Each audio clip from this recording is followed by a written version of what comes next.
I think the biggest factor for why I've been quiet is because I failed at everything that I set out to achieve this year.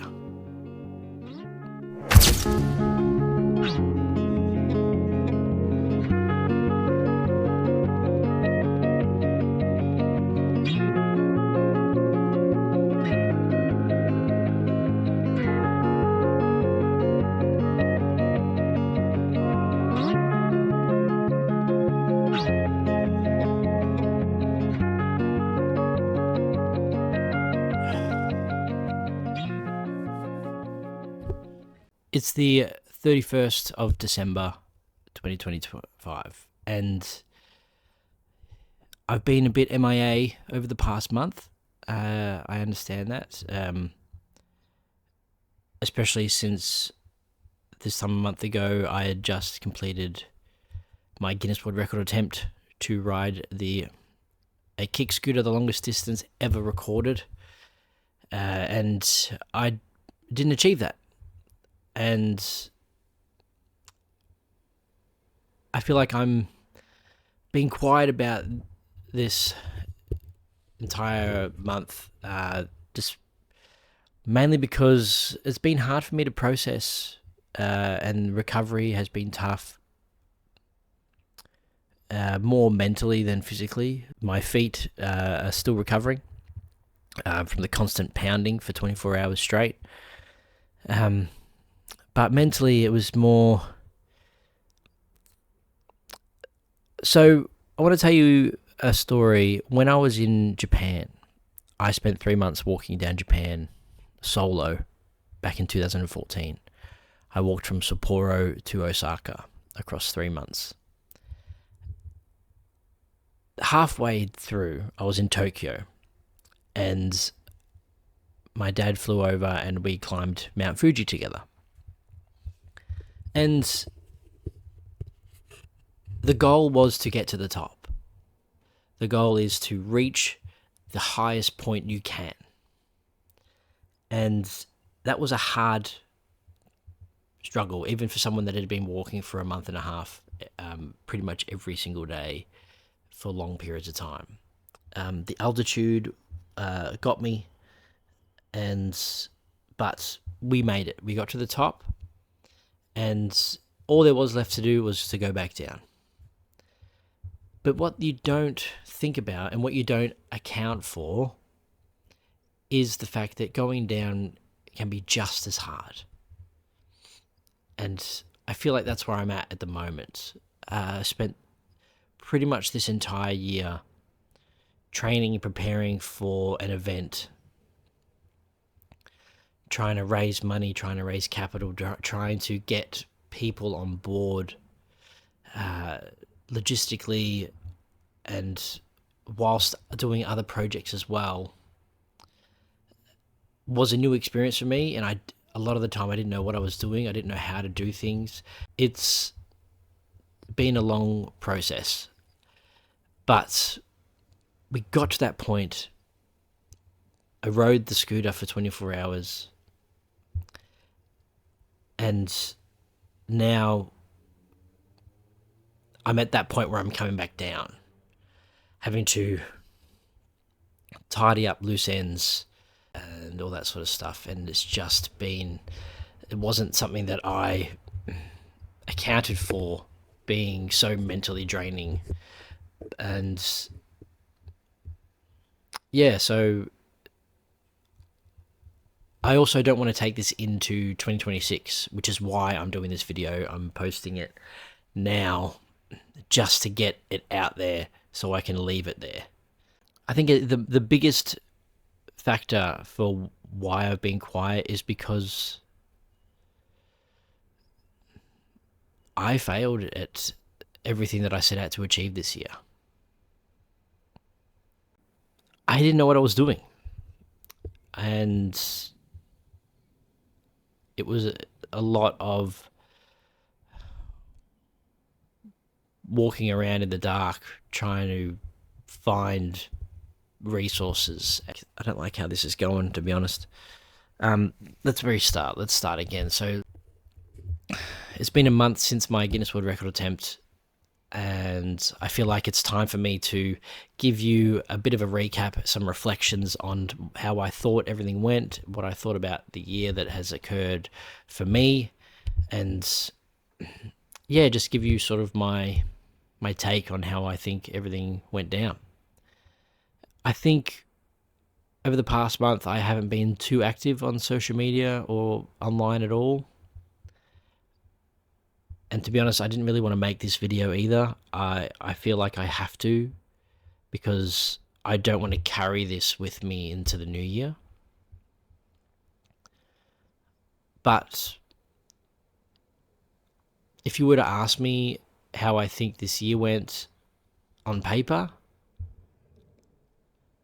I would say that I didn't achieve anything that I set out to do this year. I failed at every step along the way. And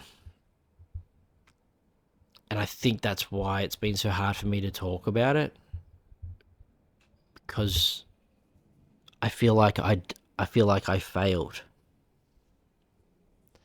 and that's been hard to sort of manage. But and like as if, like I mean, I didn't break the world record. I didn't come close. We didn't reach 100k. We didn't come close. We're still taking donations, but we haven't really had any come through in the last couple of weeks. We're almost at 25k. I also went full time on Room 11 after resigning from my full-time job in Feb, with the hopes that my workshops and my talks would generate some income, and it didn't. I wasn't able to generate significant amounts of income through that to be able to support my family. And because I had already committed to this record attempt and fundraising for the hospital, it wouldn't have been right for me to try and seek out a new job somewhere else, knowing that I can't fully commit to them. I would be doing a disservice to everyone involved. I'm grateful for my wife, who she went back from maternity leave in March, and she's very successful in what she does, and she knows what she's doing, and she also got a promotion in that time. So she's been supporting the household whilst I've been going on my little side quests. So yeah, that's how I'm seeing how my year went. I didn't do anything. I failed at everything that I set out to do. And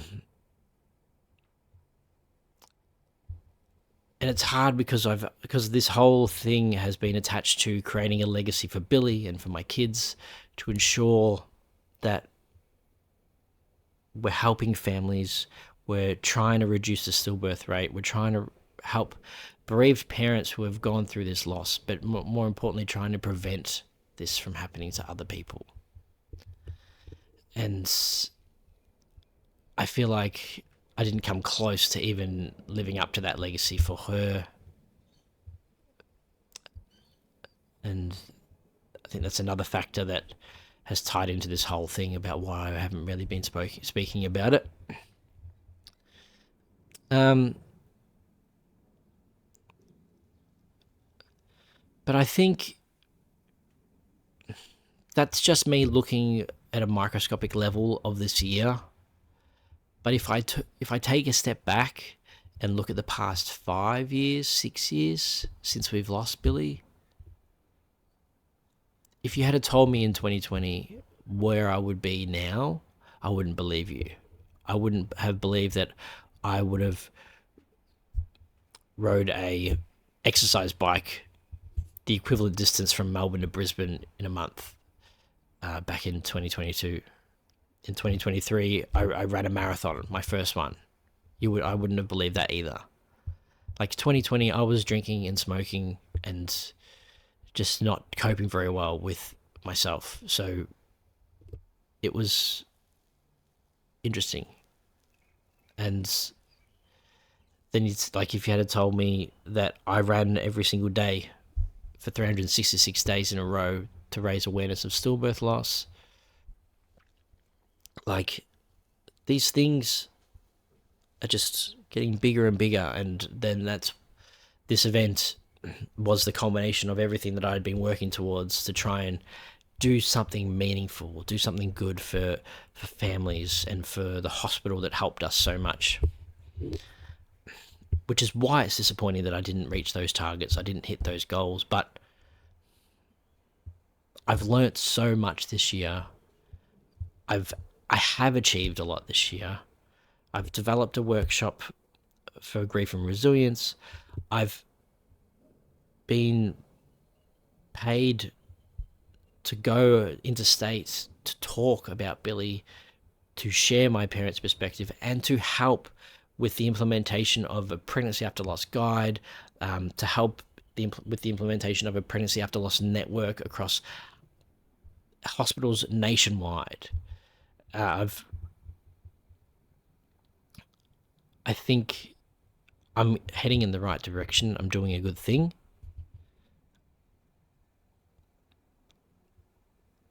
But I just need to refocus, I think, on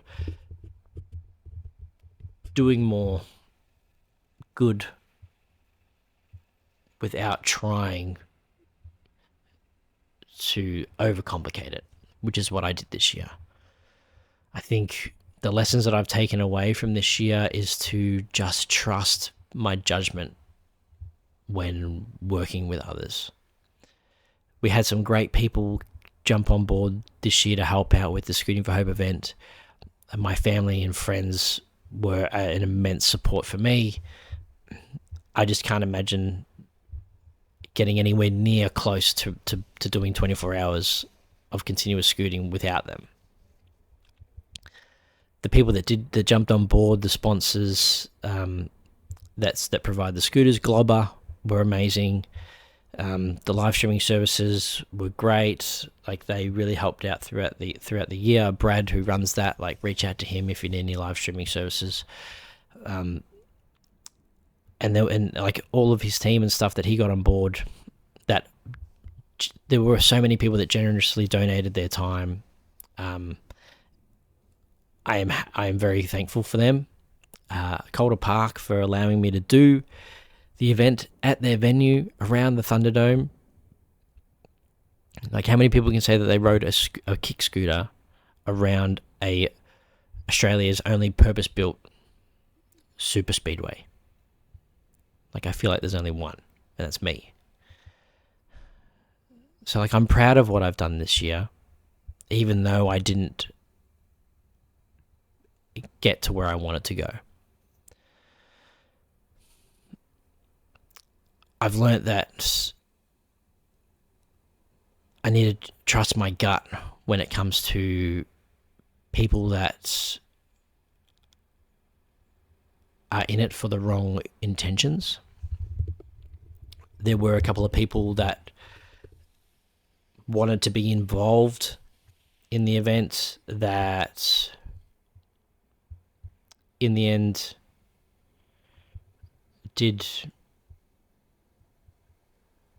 just created more stress and anxiety for myself, and just made the experience less enjoyable for me. I realized that if I were to ever do something like this again, and I think there may be a chance down the line, not next year, but that I'd need a team of people that have a background in events and logistics and operations to be able to do this, because doing this on my own is, I can't do it again. It was just so intense and complicated for someone that had never done anything like this before. And I also need to take more responsibility on my due diligence and just being across things more, rather than just allowing people to do their own thing, basically. There were some times where things were getting at the stage where I was like, this isn't becoming what I wanted it to become, and we do need to scale back a little bit. And looking back now, I feel like there was more to scale back. I think it became a bit too bloated overall, and could have been more streamlined to make it more cost effective and help us raise more money for the hospital.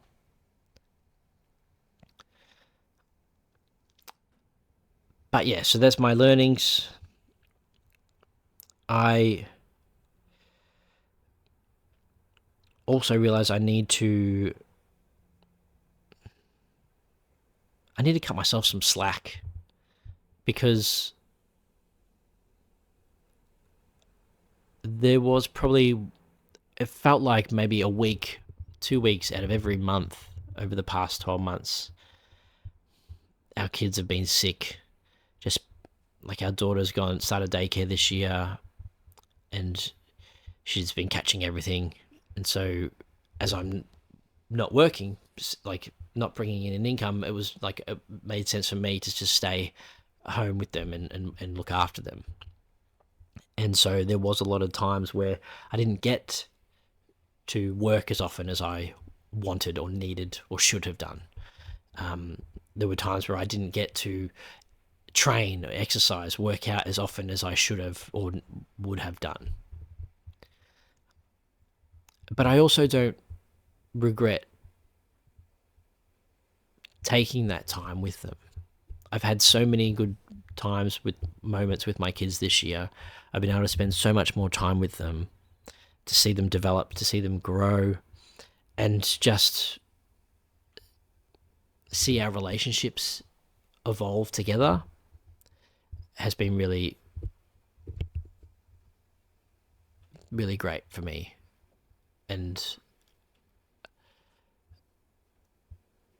I think that's the most important thing. Like, I don't care how much money something could make me. If it means that I'm going to miss out on significant parts of my kids' lives, it's never going to happen.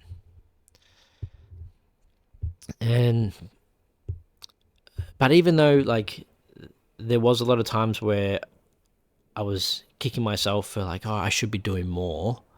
I did end up doing more workshops and had more speaking engagements this year than I have ever before.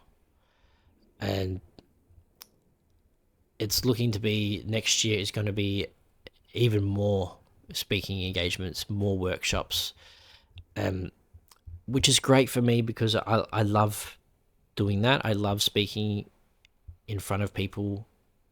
It's odd. It's odd though, because like, I don't like big crowds. I'm not the most talkative and sociable in like social settings. But if I'm in control of the room and I'm engaging with people as I'm presenting things or facilitating things, I really enjoy it. I love to see the changes in people's faces, in their mindsets of things when I talk to them, when I present things, and I just love to see their faces when I talk about Billy. So yeah, I'm looking forward to doing more of those next year.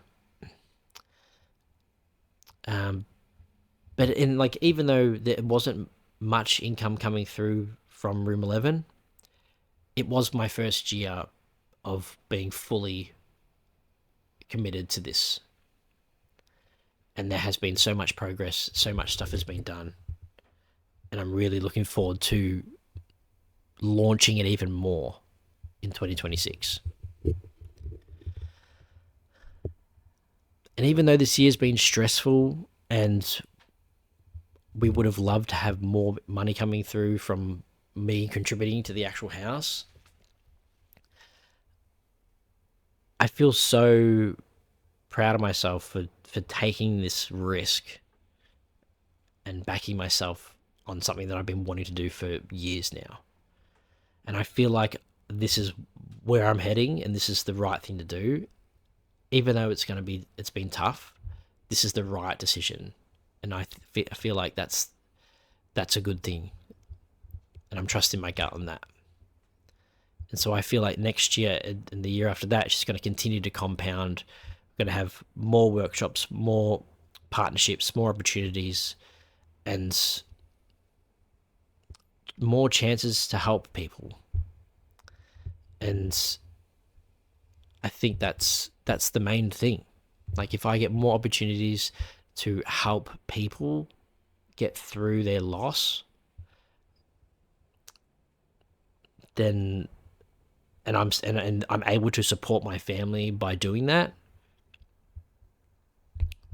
like, that's a win. That's me done. Like, I can do that forever. And yeah, so it's been an interesting year, to say the least, but it's been hasn't been the most successful year, but it has been. This is the springboard year, I think. This is the year where I'm getting myself ready to propel myself further. And I think I've done that. Like, 2026 is looking very good. There are a lot of things in the pipeline that I'm really looking forward to getting involved in. The Pregnancy After Loss Network is something that I'm really passionate about, and I'm really looking forward to getting more involved. I was up in Brisbane a couple of weeks ago to facilitate the workshop for this national network, and there's a real opportunity for me to do more, to actually deliver training in workplaces on behalf of this network, on behalf of the Stillbirth Centre for Research. And I think if I am able to figure out a way to do that, because there is some funding issues in terms of grants and things like that I need to work around. But if I can get that done, then that would be amazing. Like, that would be a great 2026 if that's all I do. But there are other things that I'm looking at developing for Room 11. The Grief and Resilience course I'm taking online, so people can actually just take their time in doing that. It's not going to be a massive one. It's just going to be things to help people manage their grief in a healthy way, to learn more about grief and loss, but also to find ways for themselves to accumulate more resilience, so that when challenging and difficult times come in their lives, they have the confidence in themselves to know that they can get through this. And that's what my workshops are about. It's just about helping people help themselves. And yeah, so I'm taking it online. I'm going to be testing out a few different platforms to see which one works best for me. I'm also hoping to have some more, there will be more podcast episodes, that's for sure. But I'm also hoping to create more of a community in the face-to-face realm. So maybe I'm really interested in getting bereaved dads or parents, sort of, not workshop, but like a session, where parents can come along and share their stories, but then also find ways to help them bring out their stories so they can then share it to audiences. So they're not just sitting in a circle telling their story, they're crafting it into an engaging story piece that they can then use to be keynote speakers at events and things like that. Like, there are so many parents out there that want to share their stories, they just don't know how to do that. And there are a few parents that I know and myself that want to help those people do that. And so that is also something that I've been thinking about. If you are a bereaved parent and are interested in that, let me know, because I'm thinking about ways of finding venues for us to all hang out in, and think of it as like a Toastmasters, but for bereaved parents. and that'll be the plan. Yeah, so there are a lot of things happening. I know that I haven't been doing my newsletter, my weekly newsletter, but that's also something that's fallen off because of the event. I am going to be starting that back up again in the new year. I don't know what format it's going to be. I think I'm going to make it a bit easier for me to manage because I always just found myself just really, I think I was doing too much. And so I think I'm just going to do simple, quick, and then like if every now and then you'll get like a big essay dump or a story or something like that that I've been trying to do every week, and it's just becoming too much for me to manage. So it's yeah, 2026 is going to be bigger and better, but it's going to look different. So keep you posted. If you like this, please share it, subscribe, support Room 11 if you can, and donate to the Dandelion Fund to fundraise it. The fundraiser finishes in a couple of weeks, so if you can donate before then, that will be amazing. The more money we can have, even though we didn't hit 100k, the more money that we can have for this care will support them and will support families and be a really great thing for them. So please do what you can, and Happy New Year.